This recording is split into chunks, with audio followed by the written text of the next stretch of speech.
আজি আপোনালোকলৈ এটা অন্য ধৰণৰ ৰেচিপি লৈ আহিছোঁ। ইয়াত মই কৰি দেখাম আপোনালোকক মাছৰ মাথাৰ এটা ভাজাৰ ৰেচিপি। ইয়াত প্ৰায় 3 টুকুৰামান মাছৰ মাথা আছে আৰু তাৰ কাৰণে মই লগত বিলাহী, পিঁয়াজ, কেইফুটামান নহৰু আৰু জলকীয়া লৈ লৈছোঁ। প্ৰথমে মই পিঁয়াজ, বিলাহী, নহৰু, জলকীয়া এইখিনি মই পিচি ল'ম, কিন্তু বৰ ডাঙৰ ডাঙৰকৈ নহয়, অলপ মিডিয়াম চাইজত। বিলাহী, পিঁয়াজ, জলকীয়াখিনি মই কাটি ভালকৈ ধুই মেলি ল'লোঁ। এতিয়া মই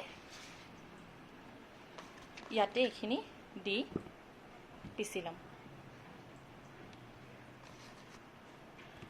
অলপমান গ্ৰাইণ্ড কৰি ল'ম ইয়াতে।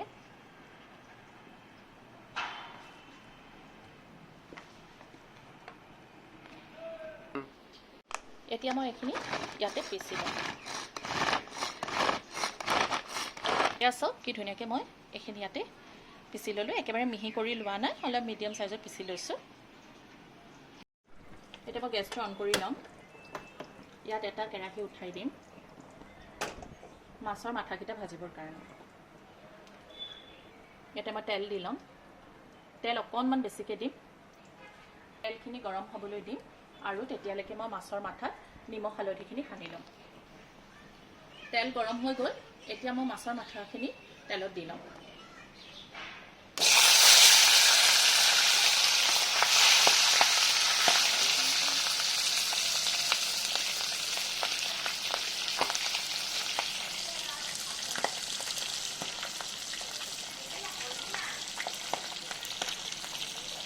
জুইটো কমাই দিম।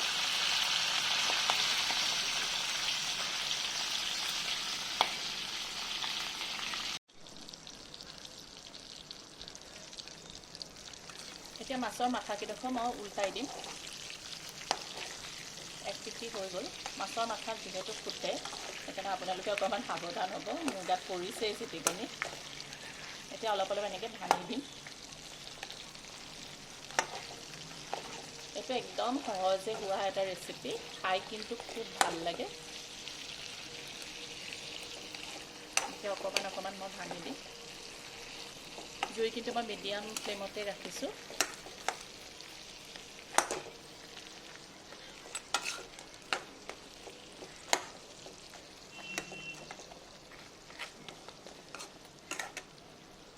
আৰু অকণমান হ'বলৈ দিম।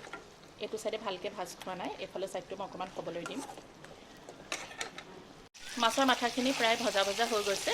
এতিয়া ইয়াৰ ওপৰত মই কাটি থোৱা বিলাহী, পিঁয়াজ আৰু জলকীয়া দি দিম। এইখিনি মই গ্ৰাইণ্ড কৰি থৈছিলোঁ, এইখিনি মই ইয়াতে দি দিম।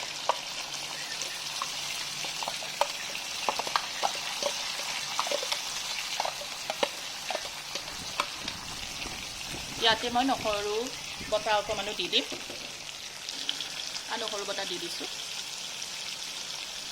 যিহেতু মাছৰ মাথাৰ পৰা অকণমান গোন্ধ ওলায়, সেইকাৰণে নহৰু বটা দিব লাগে। এতিয়া মই ইয়াতে নিমখ আৰু হালধিও জোখৰ মতে দি ল'ম।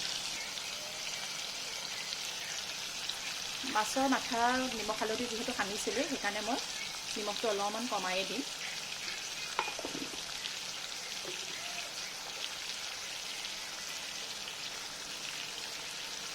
গতিকে সামান্য হালধি দি লৈছোঁ।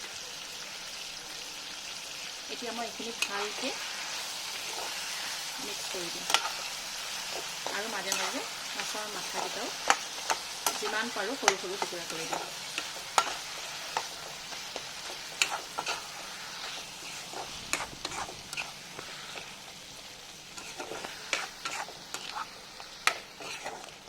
এবাৰ লৰাই দিয়াৰ পিছত এইখিনি মই অকণমান জুই কমাই দি ঢাক মাৰি দিম, যাতে মাছৰ মাথাটো খুব ভালকৈ সিজে, বিলাহী পিঁয়াজখিনিও সিজি যায়। জুই মই কমাই দিছোঁ, একেবাৰে ল' ফ্লেম কৰি দিছোঁ।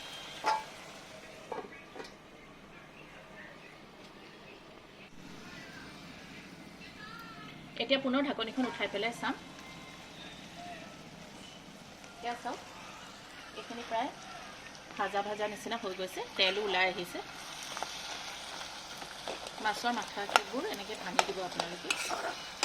ইয়াৰ লগত যিমানে খাম খাই যাব, সিমানে খাবলৈ সোৱাদ হ'ব। ইয়াত কিন্তু আৰু মই বেলেগ মছলা একো ব্যৱহাৰ নকৰোঁ। এটা পানী ওলাইছে। বিলাহী পিঁয়াজ এতিয়াও সিজিবলৈ বাকী আছে, অলপ অলপ সিজিছে আৰু সিজিব লাগিব।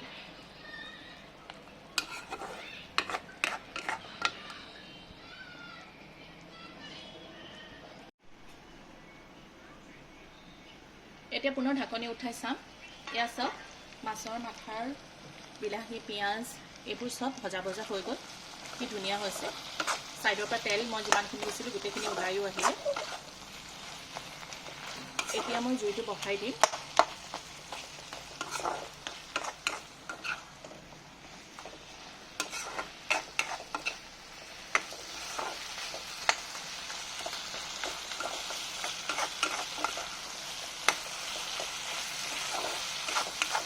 এয়া চাওক, কি ধুনীয়াকৈ গোটেইবিলাক সিজি গ'ল।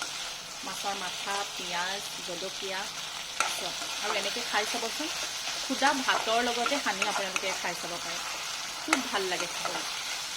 এনেকৈ বনাই খাব আৰু কেনেকুৱা পালে মোক কমেণ্টত জনাব। এতিয়া আৰু মাছৰ মাথা ৱেষ্ট নাযায় আৰু এনেকৈ বনাই খাব। আৰু যদি আপোনালোকে মাছৰ মাথাৰ বেলেগ বেলেগ ৰেচিপি বিচাৰে তেতিয়াহ'লে মোক কমেণ্টত জনাব। মই আৰু বেলেগ বেলেগ সহজ ৰেচিপি আপোনালোকক বনাই দেখাম। আজিলৈ আহিছোঁ। এতিয়া গেছটো অফ কৰি দিম আৰু মাছৰ মাথাৰ এইটো ৰেচিপি মোৰ ৰেডি হৈ গ'ল।